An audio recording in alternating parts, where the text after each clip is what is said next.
I want to bring in former FEMA Administrator and former head of Florida Emergency Management. That is, of course, excuse me, Craig Fugate. Mr. Fugate, I appreciate your being with us. Florida is still dealing with the debris removal while also bracing for another major hurricane. Can you talk about the unique challenge that is causing right now, all that leftover debris from Helene and how it can complicate the efforts and even the search and rescue operations that are likely to begin as soon as Milton passes? Well, I think the debris is just going to add to the complexity of recovery from this storm. As Milton comes in, some of this debris is just going to get mixed in with new debris. And as long as people have evacuated out of those areas, I'm less concerned about that. I think for Florida, this is really, we saw this in the 2004 hurricane season, where you're having to go from storm to storm, and you're having to focus on life-saving, life safety, and getting infrastructure back up, and then resetting before the next disaster.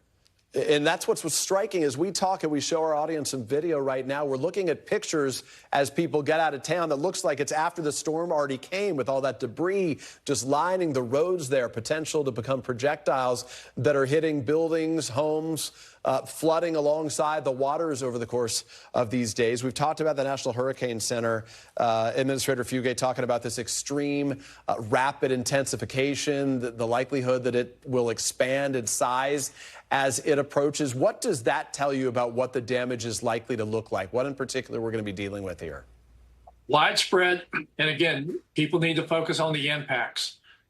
We talk a lot about Tampa, but we also need to be talking about Sarasota and Manatee and the counties south of there, as well as you point out in Orlando. This storm is forecasted across the state as a hurricane.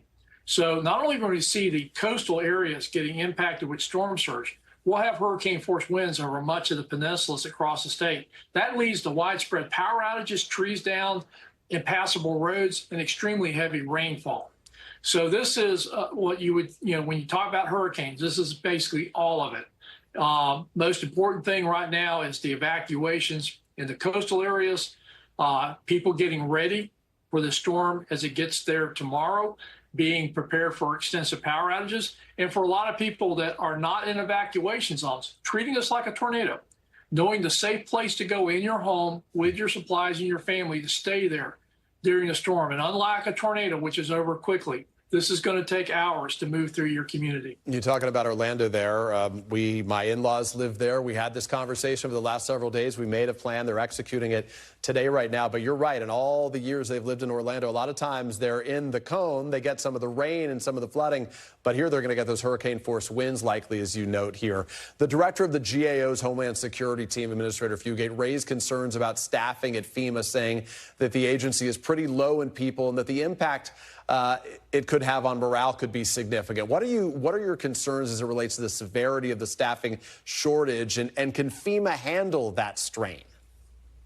I think the General Accounting Office puts this report out every time there's a big disaster. FEMA's always had challenges with being staffed at what it says it needs at the full level.